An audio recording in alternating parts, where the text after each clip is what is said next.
In Asia, the word or character in Chinese script, but the word in general in most of the languages for heart and mind are the same. And I found this interesting because if you look at the Chinese characters for mindfulness, the word is present heart. And the significance of this is that you cannot cultivate a mindful awareness without simultaneously cultivating heartfulness. That embedded in mindfulness is the embodiment and the aliveness and warmth of the heart. And so what I'd like to do for these next number of classes, it may be 4, it may be more, is to explore what are known as the 4 archetypal or universal expressions of love. In the Buddhist or Pali script, they're called the Brahma Viharas, which mean the divine abodes. And it's a beautiful term because they're really the dwelling place of the awakened heart, and they're also the practices and processes that awaken our hearts amidst a really challenging, uncertain world. Great bumper sticker: life is fragile, love is the glue. Okay? So we'll do that together. The first of the Brahma Viharas, or divine abodes, is loving-kindness. And loving-kindness is our response, our appreciative response to the goodness that we perceive in this world. The second of these universal faces is compassion, and that's the loving response that we experience when we are connected with suffering, with pain. The third, which is described in different ways, but it's basically joy, is really the heart's awakeness or aliveness when it opens to the full catastrophe, as it said, when it opens to everything. And then the fourth of the divine abodes is equanimity, which is that quality of presence that's profoundly balanced and non-reactive, because there's that wisdom that really it's impersonal. So there's a vastness, a spaciousness, and a balance that allows us to be with everything without reacting. So each of these faces of love is an innate capacity. We all have the neurologic and biophysical rigging for it. They're all a part of us naturally. From an evolutionary perspective, which I think is really valuable, these faces of love are what really allow us to prosper. They're what give rise to being collaborative. They're what allow us to have an extended childhood, extended child rearing. It's what gives rise to empathy and our capacity to co-create together. So it makes for what's called the success of our species. That word success is a little bit questionable at this point, but that's the way it's described. But in the most basic way, from a spiritual perspective, loving awareness is the source or essence of what we are, and it's our true home. And I love these words from the Buddha. There is a light that shines beyond all things on earth, beyond us all, beyond the highest heavens, and this is the light that shines in our hearts.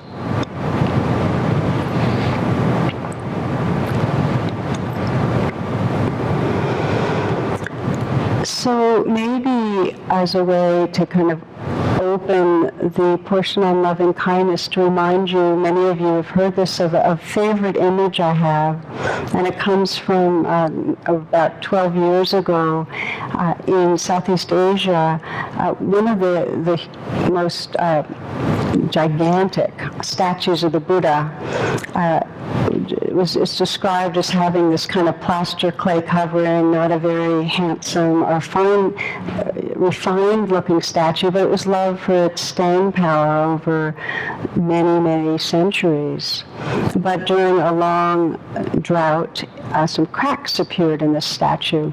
And some enterprising monks took some little flashlights, started looking in these cracks, and what they discovered was what shone back at them. It was brilliant and beautiful. They looked in crack after crack and same kind of shining. They removed the plaster and clay and found it was the largest solid gold statue of the Buddha in all of Southeast Asia. So that was a major discovery. What I love in this is that the monks believe that statue is covered over to protect it from years of invading armies and difficult weather systems and so on, much in the way that we cover over our own innate purity, this pure, loving presence to protect ourselves in a difficult life. It just gets covered over. And what is sad is that we come to believe we're the covering. We kind of take ourselves as being the ego self that's protecting us, rather than remembering this light, this luminous awareness that's here. I think of it as a spacesuit. We take on a kind of ego spacesuit that, we come into a difficult environment or atmosphere, and we need protections. We need ways to help navigate. But if we think we're the spacesuit, if we don't remember who's looking through the mask right now, who's looking out through these eyes, who's listening. In other words, if we lose touch with that essential presence that's here, we live in a very small and limited world.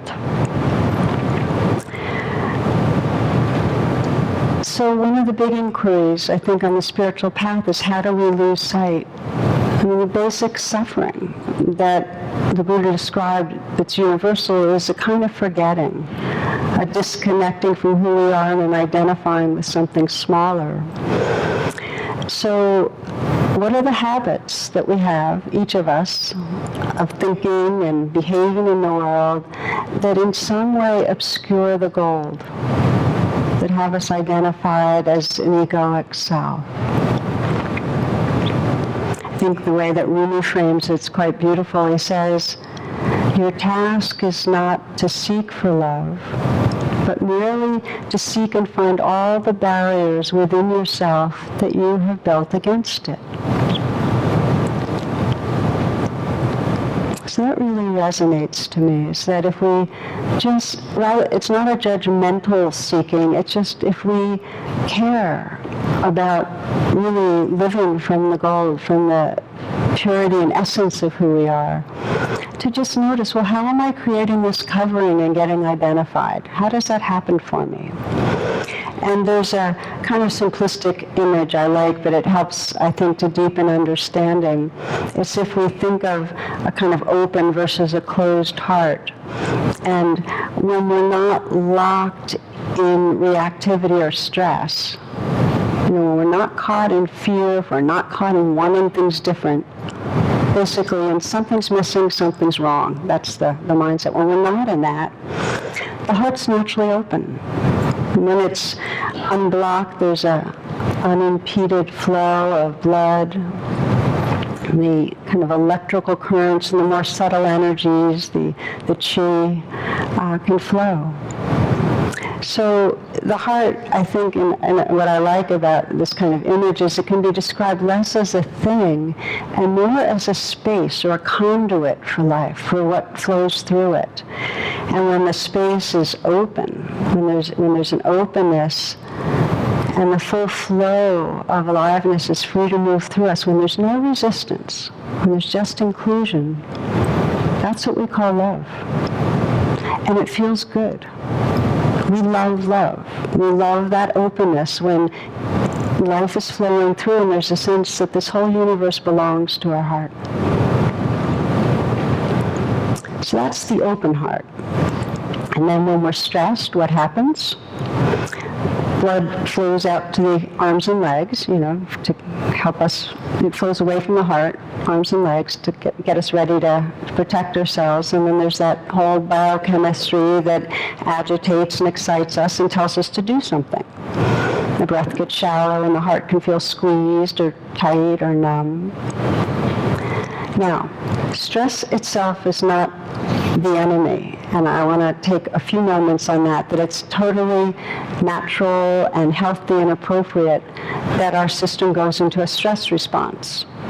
In other words, the heart's meant to open and close some, and we're meant to have times when we have to get activated and take care of things.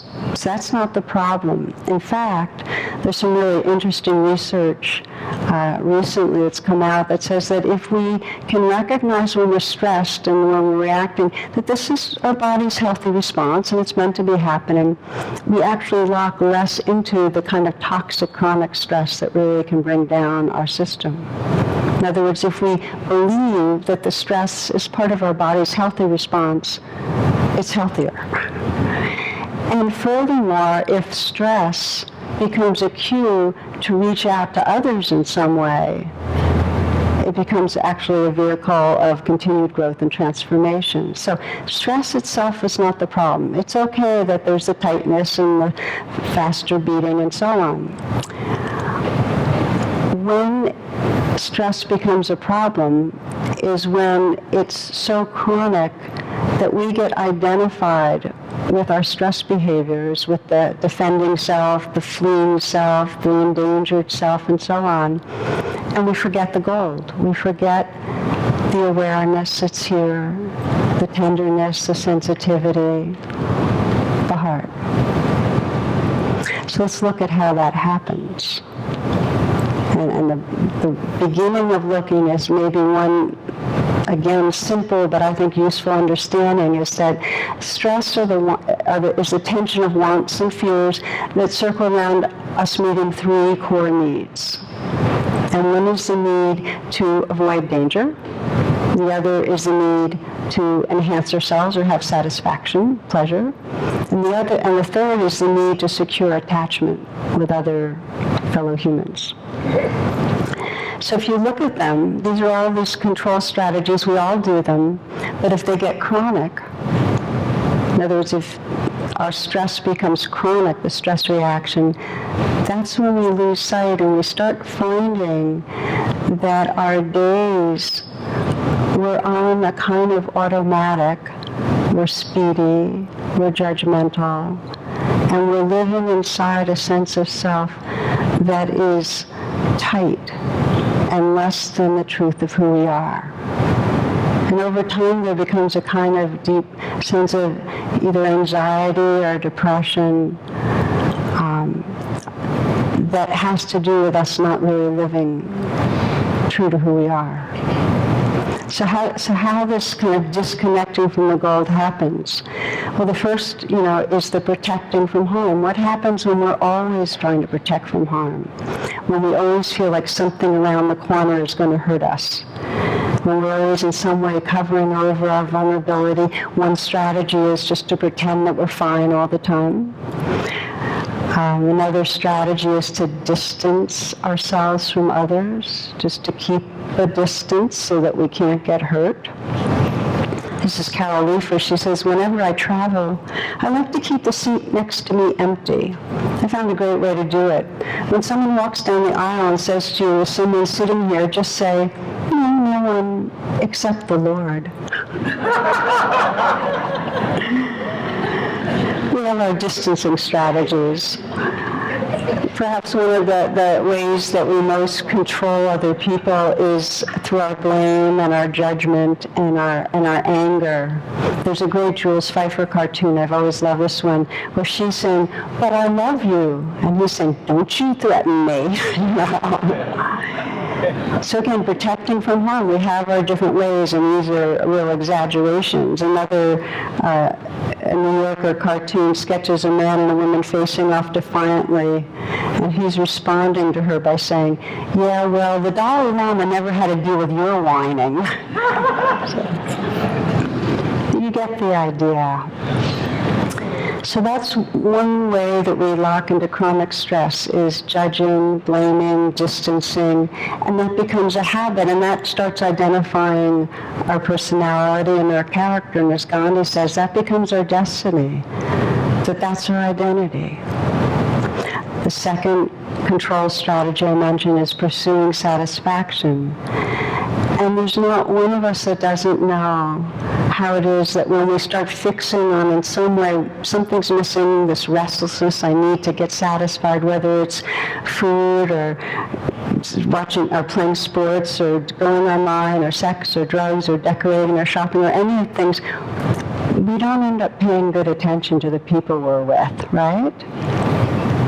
You know the saying that when a pickpocket sees the saint, he or she sees the saint's pocket.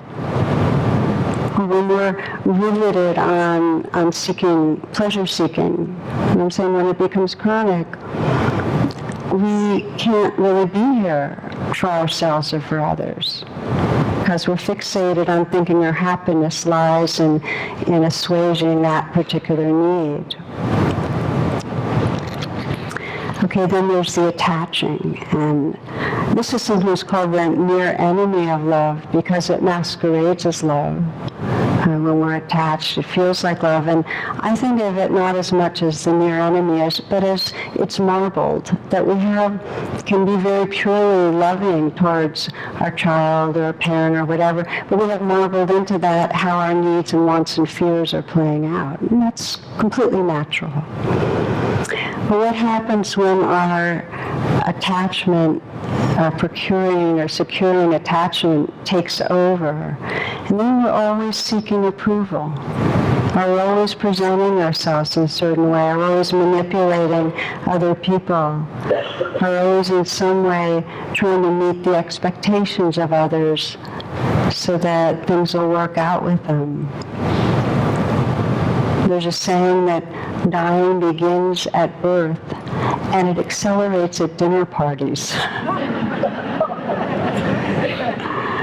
Now, sometimes attaching is the ways we try to grab onto relationships, but it's also part of our attaching control strategies are often denying our needs for relationships. I remember years ago somebody sent me a cartoon. It had a picture of a dejected monk who slumped over a table. There's this dim candle on a long scroll of paper, and he's writing one phrase over and over and over, and it reads, "Celibacy is not so bad. Celibacy is not so bad. Celibacy is not so bad." So, you get the idea. I think that our attaching agendas are most clear with those that are closest to us, and that's where we can see most actually how the attaching gets in the way of loving. And it's because we try to get those closest to us to cooperate with our agenda so that they meet our ways of feeling loved. We all have what are sometimes called complex equivalents for feeling loved, respected, worthwhile. So we're getting the other person to respond to us or treat us in a certain way so we're reassured. It can be guilt-tripping, being demanding, withholding. I have a very strong memory when my son Narayan was in high school. It actually started in junior high school, of our conversations, having conversations, and afterwards becoming painfully aware of my way of having and needing to be open and flowing, but having an agenda with him, and how rare it was that I was just plain open. Most of the time there was something going on where I wanted him to be cooperating with my priorities, doing something a certain way, doing less of something or more of something. So I didn't have the spontaneity, and I remember I'd leave these conversations and I would swear to myself, okay, I'm going to find a time later in the day and just be wide open and more fluid. And it was like they always crept in some way. I always had this need to in some way control him. And it gnawed at me how much having an agenda dominated. And I'm aware that it's faded a lot, but even now I can still sense in the conversation, I'll hang up and sense, okay, I wanted him to be more into doing this in his grad program, or I wanted him to respond to me this. I can see still the faint shadow of it. It gets in the way. Now, the primary fear that trips off the kind of chronic stress reactivity in us that gets in the way of intimacy is feeling unworthy. When that fear's there, that both challenges our basic biological sense of safety, because for 50,000 some years we were in tribes, and being unworthy meant you could get banished or kicked out. So it's a very visceral fear, and it's also, of course, affects our attachment capacities. And it's a big one. It's one I spend a lot of time reflecting on and working on myself and working with others, because to the degree we're caught in the trance of unworthiness, we're not going to be able to have that heart space where life can flow through, where we can really be intimate with ourselves and each other. It's really chronic stress. I read, some of you might get these articles through upworthy.com. It's a really interesting channel.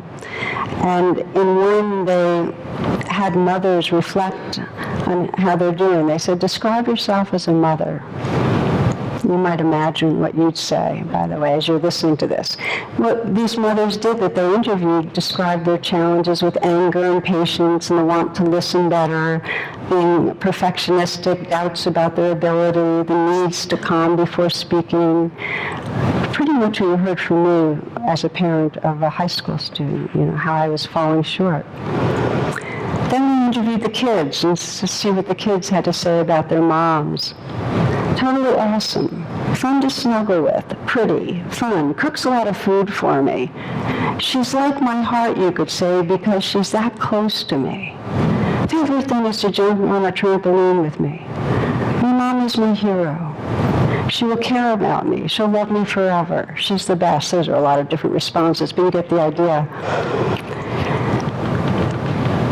How sad it is that we lock into a storyline of falling short. And the amount of stress in our body and our heart and our mind that comes from it, that then interferes with our capacity to be fully manifested in love with each other in this life.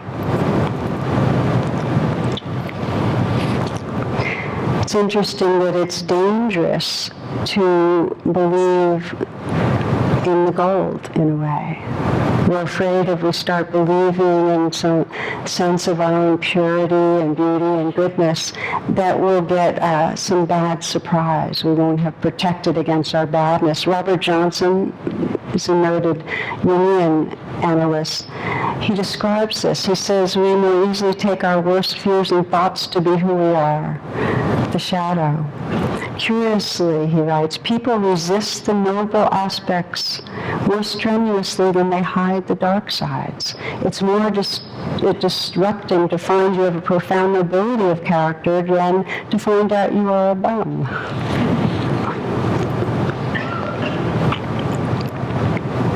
So our capacity to tolerate these poles of unmet needs, feeling that we're endangered, or feeling that we want more pleasure, or feeling that we want more satisfying attachment relationships, is very deeply affected by our primary caregiving relationship. And we're social creatures, and our brain development's directly impacted by the quality of attunement that we received. And when we don't have good attunement, our needs aren't met as well. So that means that we go through life and there's more charge around those three areas, and we're more inclined to go into chronic stress. So we end up attaching to substitutes to feel better, to protect ourselves or to get pleasure, food, drugs, material possessions. Achievements is a big one. if we have that trance of unworthiness, a lot of our sense of okayness, the spacesuit self, is built around achieving. A story that touched me a lot is a woman describing time with her dying father, and through her life he had been a kind of larger-than-life figure, kind of well-known guy. He was a respected architect, designed buildings, urban centers, many praised pieces of work. And so they had had a kind of distant relationship through her life. He was very work-focused. That was the center of his attention. And it had caused her a lot of pain. She had to do a whole lot of inner work because of that. But now at the end of his life, they're actually spending more time together. And for him, he was kind of moving from his mental self more into a heart space. And she recounts asking him what of his accomplishments he felt most proud of. And there was a really long pause, and then he had tears in his eyes, and he looked at her and said, "You, of course." Of course, those were the words that that was the message she most wanted all her life. And it's both a beautiful story and a sad story, that we can go decades and decades trying to take care of our needs in ways that actually separate us from each other. Decades and decades.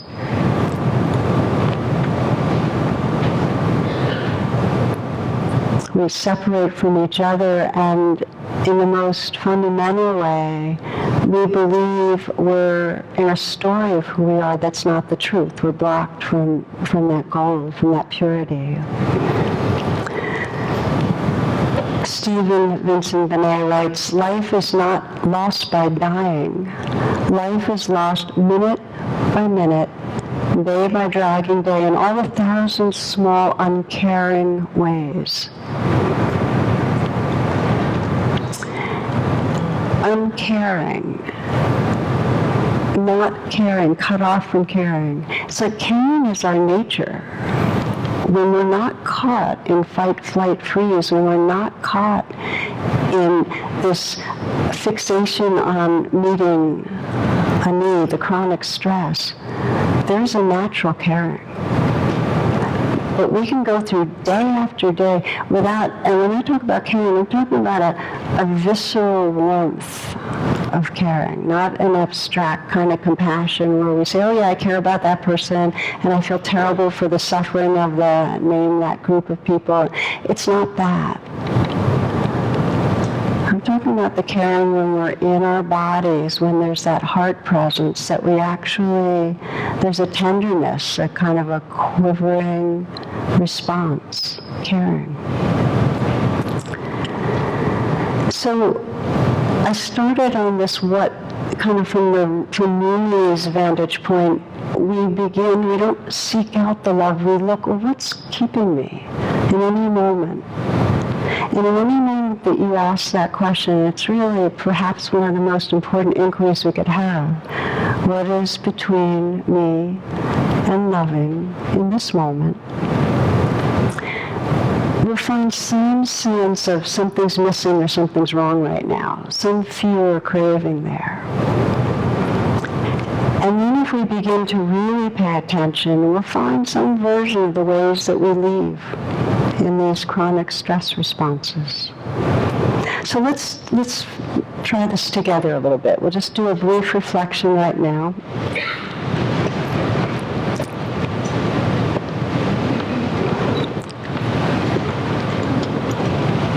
And take some moments if you need to readjust how you're sitting. Just finding that posture that lets you close your eyes and deepen your attention.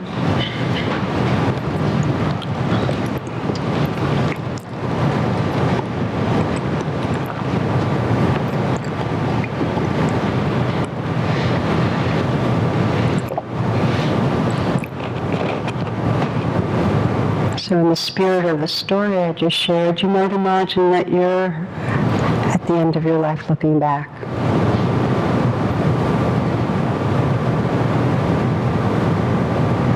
And you might choose one relationship for now, one relationship that's important to you, where you can easily sense from a very sincere place that you'd like to wake up more loving. The love is there, but you'd like to have it be more manifest.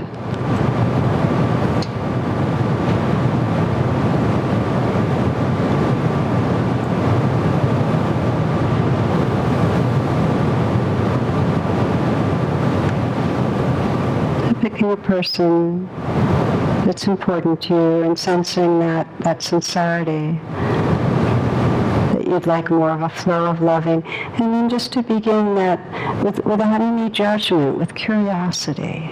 So what's in the way? What are the habitual thoughts that might be barriers, the judgments, the fears, the insecurities about ourselves, the worries?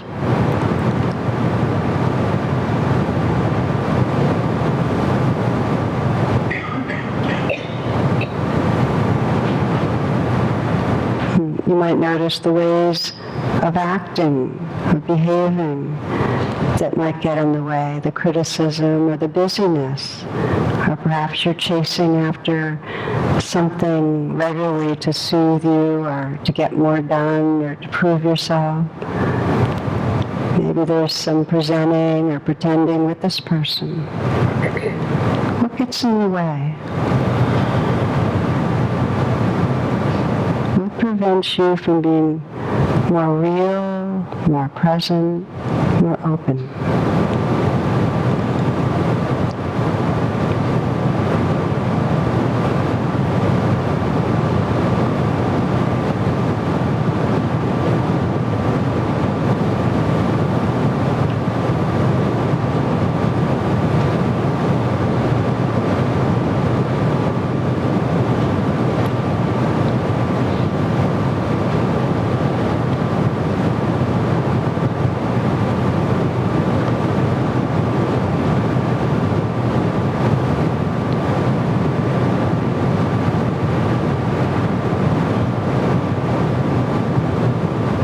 That this can be a continued inquiry, but it'll only serve if it's offered to inwardly or brought inwardly with the kind of quality of interest and care, not judgment.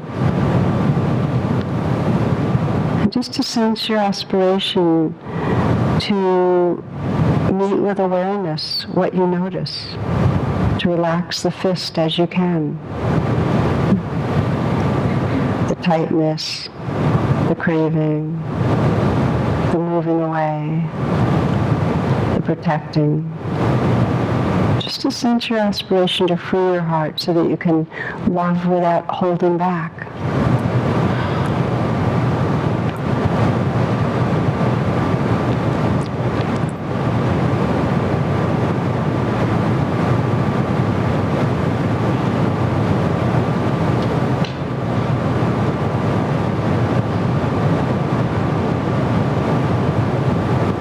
And to know as you do so that aspiration itself arises from the gold. It is the purity and beauty and goodness in you that cares about caring. When you're ready to open your eyes.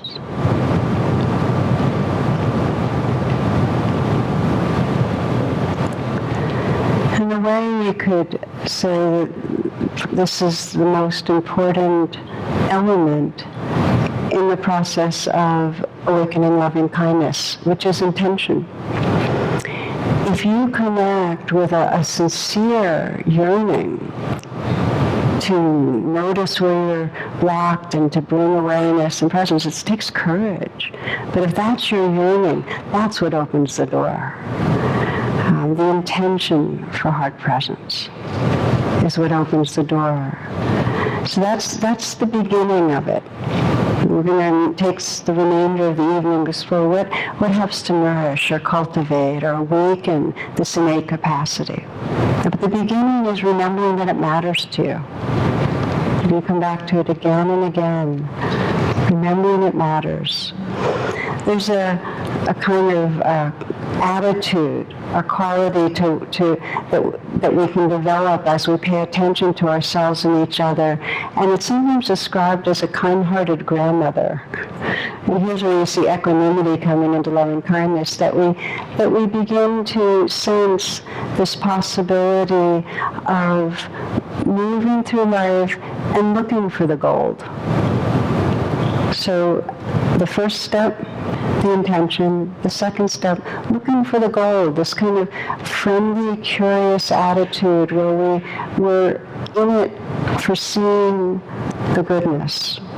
And the reason this is so important in terms of waking up the heart is that from an evolutionary perspective, we have what's called a negativity bias, which means we're so busy protecting ourselves and avoiding harm that we tend to look around for what's wrong in others and in ourselves.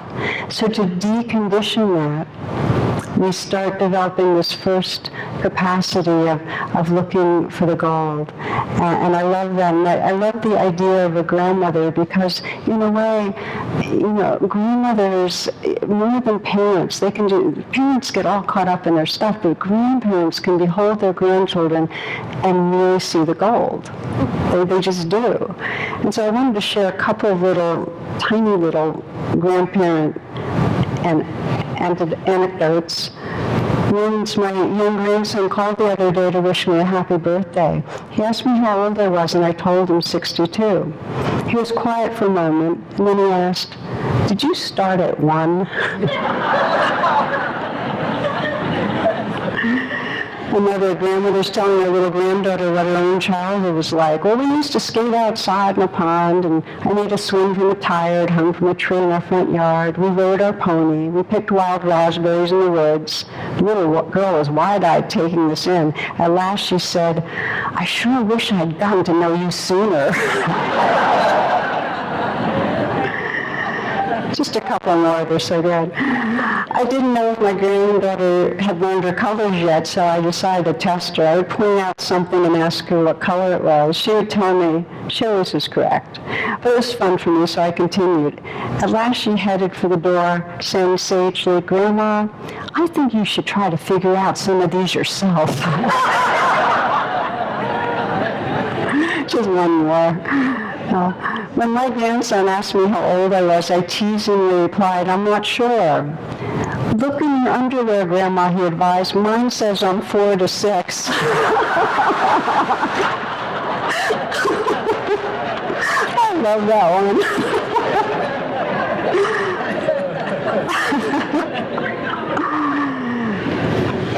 So seeing the goodness. It wakes us up when we see the goodness. Just this lens that's like, it just brings it out in us. And when we see the goodness, it creates a loving space, a safe space for the person that we're viewing. One of the stories that I've always remembered, it was from Rachel Naomi Remen, who writes in her book Kitchen Table Wisdom, writes about a homeless woman, and she goes for regular appointments at a medical center, who has it's a very outstanding medical school, and describes the doctor, who's the head of the department, who's seeing the different people coming in. Okay, so this woman would come, and she had possessions that would fit into 2 shopping carts, and once a month she'd go up the steep hill with those shopping carts, and she'd finally get to the clinic. And so he saw her once a month on Wednesdays. Rachel writes this. She says her speech was sometimes rambling, her clothes were eccentric. This deeply kind and respectful man was not troubled by this. With his usual grave courtesy, he welcomed her into his consulting room, listened to the details of her difficult life, and did what he could to ease her burden. So he did this time after time, just appreciating her humanness, seeing past the particulars. It seems that she would start coming to the hospital on days that he wasn't there. And the clinic nurses were puzzled by this at first, as she seemed to know in some mysterious way he wasn't there. But after talking with her, they determined she simply wanted to go to his consulting room. And when she was there, she didn't go in, but she'd stand on the threshold and slowly and deliberately place her right foot inside the empty room and withdraw it again and again. After a while, she'd be satisfied and go away. Rachel writes that the places in which we're seen and heard, the places we're cared for, are holy places. And it creates that kind of quality of sacred space, of holy space, when we pause and we really see past the mask, past what I've been calling the spacesuit, to that gold, to that shine, to that light, to that warmth, to that tenderness that really expresses another's essence. We create sacred space in those moments.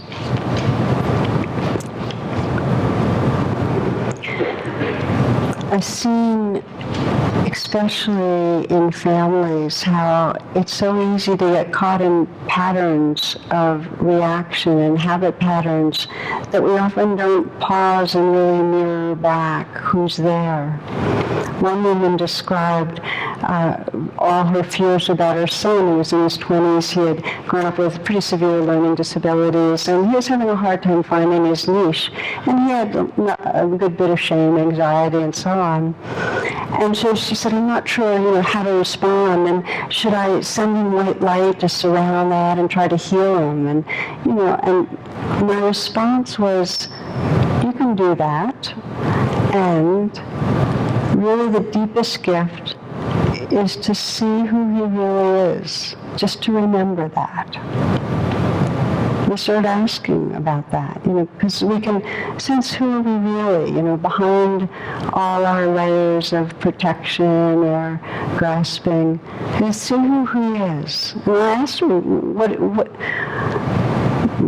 do you see? And she described his humor, this delightful humor he had, and his creativity, his musical, and he was spontaneously generous, and his sensitivity. And she just described these things and said, just keep meditating on that. Just be aware of the goal. And it wasn't like I was saying, be a Pollyanna, don't see where he's trouble, but keep that right in the foreground. And she described how over the next year, that they started having a different time together. Rather than her being a worried mother, always trying to send white light or fix things, she just became more relaxed, and something in that was contagious, because he seemed to gain more confidence.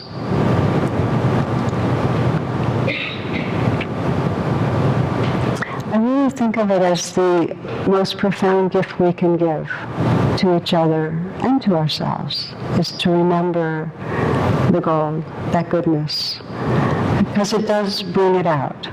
It does help bring it out. So the first piece I'm describing tonight on how to really wake up this loving kindness is to have that intention. Just to see what gets in the way and have the intention. Have the intention to free our hearts. The second is to, on purpose, look for the goodness. The third and last piece I'm going to describe tonight is to then express our love, express our appreciation. And I'd like to start this piece with a poem from Mary Oliver. Some of you might have seen her latest book, which is Every Poem is About Dogs. Did you see that one? It's beautiful. I think it's called Dog Songs. This one's called Little Dog's Rhapsody in the Night. He puts his cheek against mine and makes small expressive sounds. And when I'm awake or awake enough, he turns upside down, his forepaws in the air, and his eyes dark and fervent. Tell me you love me, he says. Tell me again. Could there be a sweeter arrangement? Over and over, he gets to ask, I get to tell.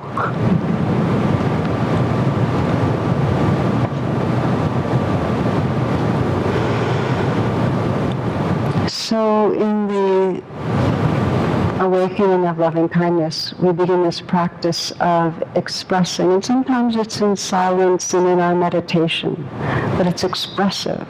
Not only are we seeing the goodness, we're in some way offering a blessing or a wish.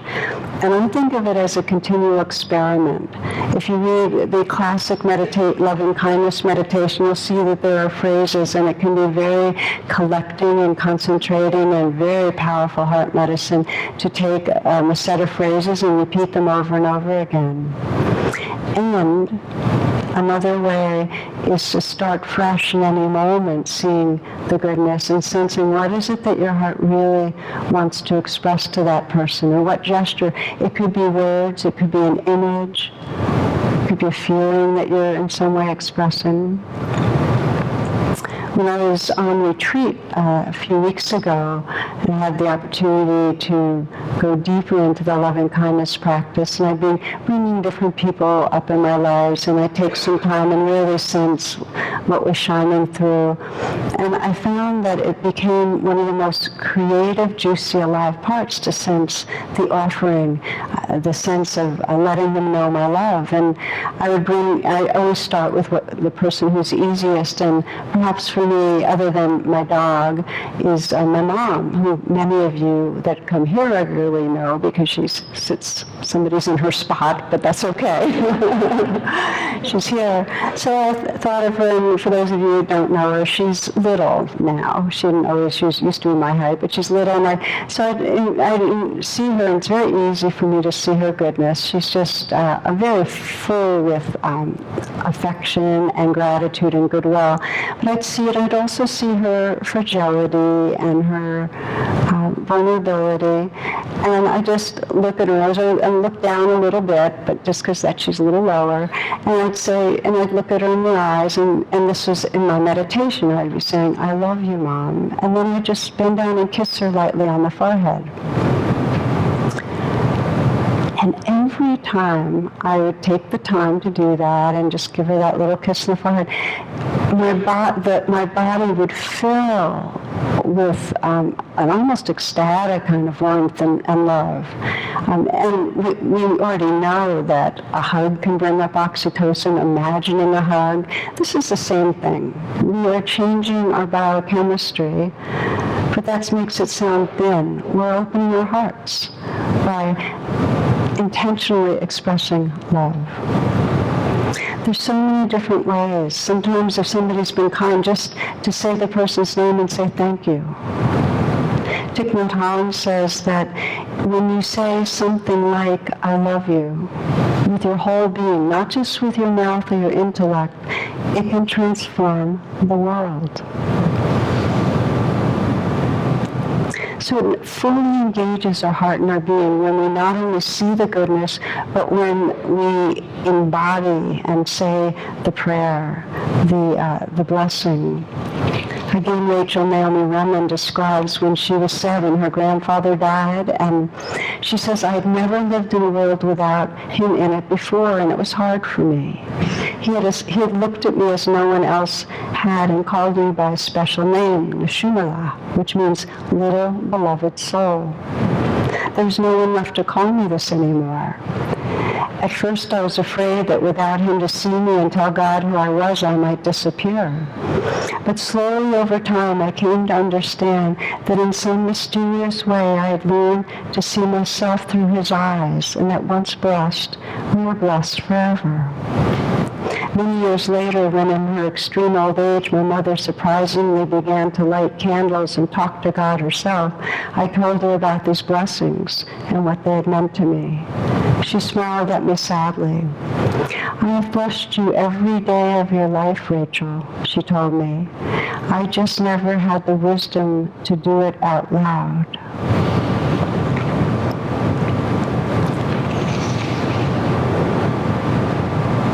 So in a way, the message is we don't have to wait. That this possibility of waking up our hearts is right here now, and that it begins with the simple longing to have that happen. And then we can nourish it by having that practice of looking to see the goal, and it has to include ourselves because we're part of life. But we start where it's easiest. And sometimes that's ourselves, but often it's with others. So we start where it's easiest.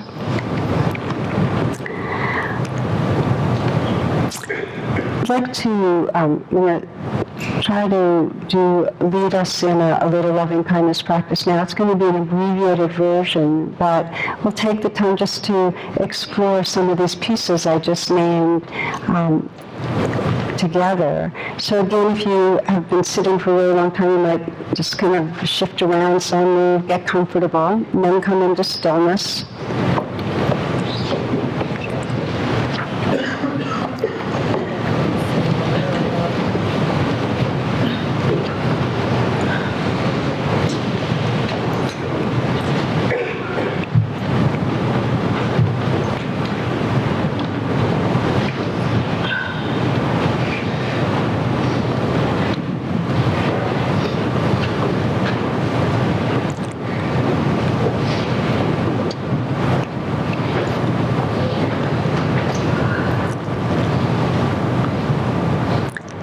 So we begin in a simple way, just to close your eyes and pause and allow yourself to feel your breath.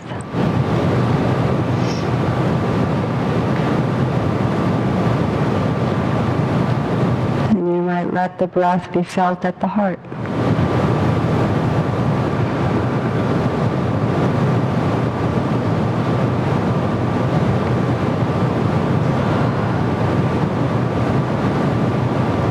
Create an embodied atmosphere for our loving kindness. You might let a slight smile come to the mouth. Feel the inside of the mouth smiling. Let the eyes be soft.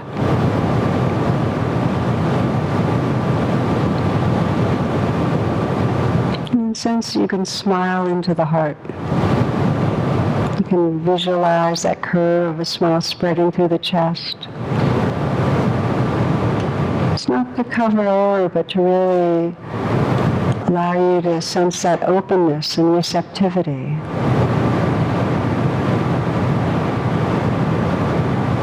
So sensing heart space.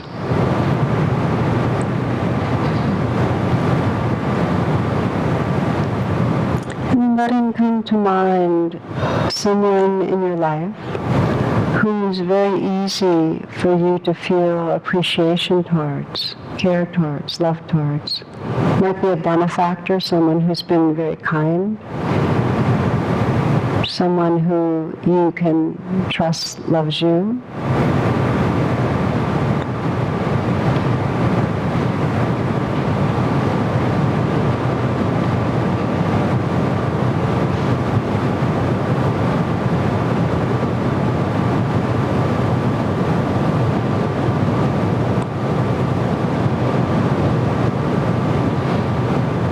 As this person comes to mind, sense that he or she's right here with you, very close in. You can see his or her eyes.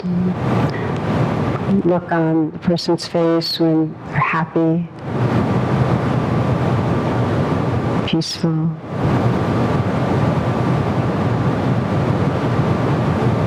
You can sense the love that that person feels for you. And take some moments to reflect on whatever goodness most easy to sense. What you love about this person.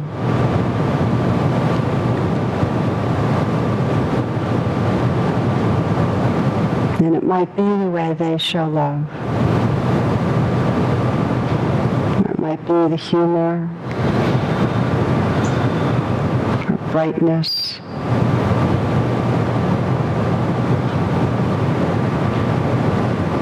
honesty.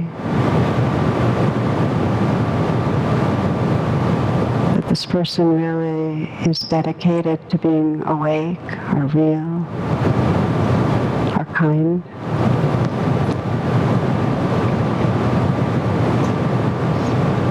sense what you love about this person really close up.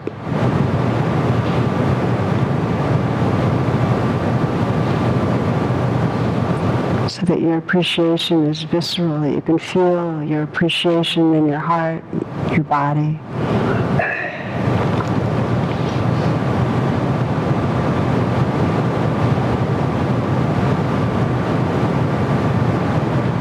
You might let yourself whisper this person's name and in some way, either say thank you or I love you, or offer a wish to this person.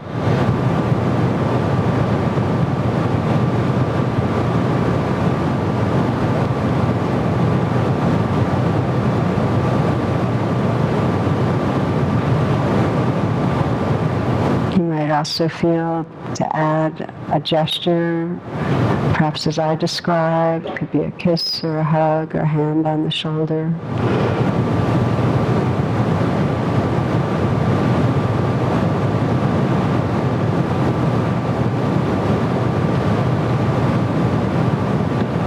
And feel your deepest prayer for this person. What do you really wish?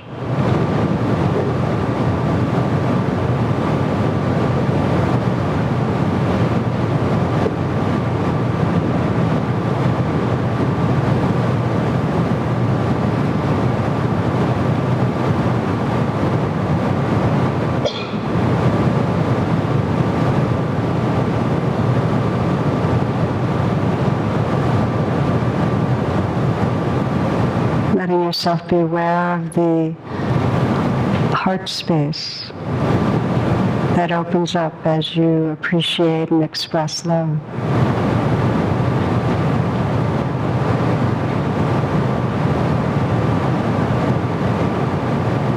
And then including someone else in this heart space, someone else that is also a person that's important to you, dear to you.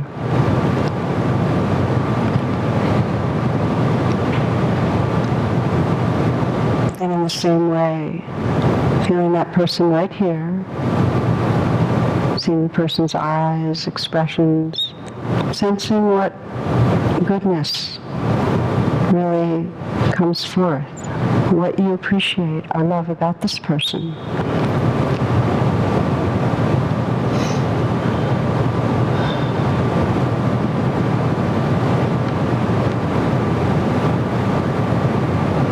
Sense the way they look when they're expressing love for you, enjoying you, encouraging you. Or you might sense what they look like when they're filled with happiness or wonder, or curiosity or humor.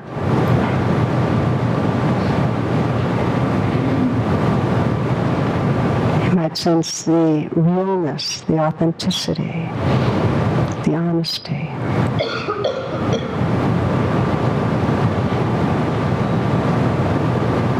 As you feel your appreciation, so you feel like your whole body can be filled with that.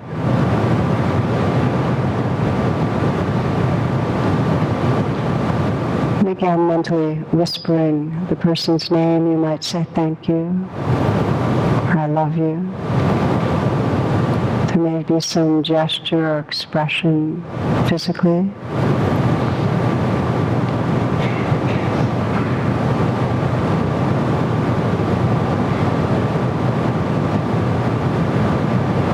Sensing your wish, your prayer for this person.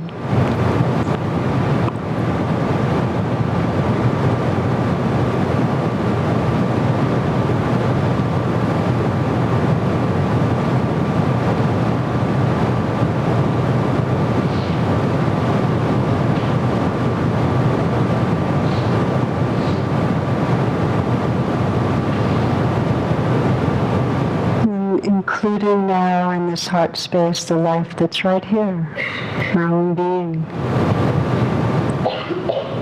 And just sensing your own deep aspiration to love well, the goodness of that.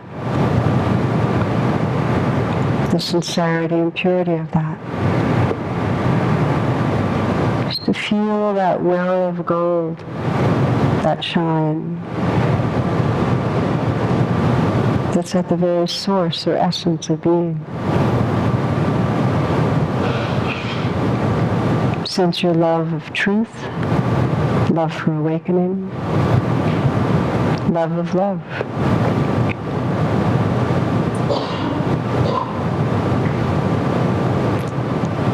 Just appreciating the goodness that's right here. And sense whatever message or prayer you'd like to offer to yourself in this moment. Your prayer of metta, of loving kindness.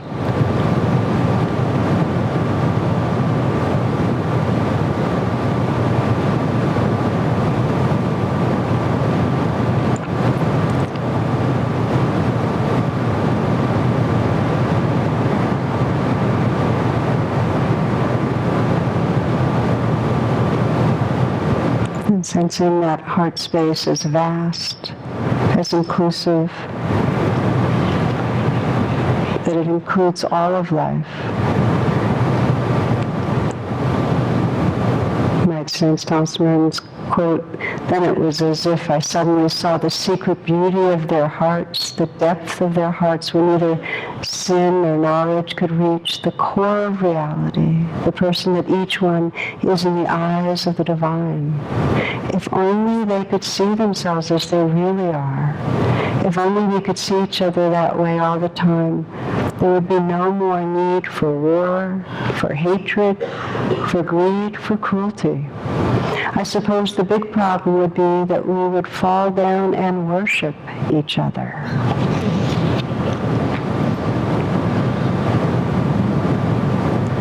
Sensing our shared heart space, those that are here in this room, those that are places around the world, the shared heart space that's edgeless and vast and includes all of life, offering our shared prayer to all beings everywhere. May all beings everywhere be filled with loving presence, held in loving presence, know their deepest essence as loving presence. May all beings everywhere touch a natural and great peace. May all beings everywhere awaken and be free.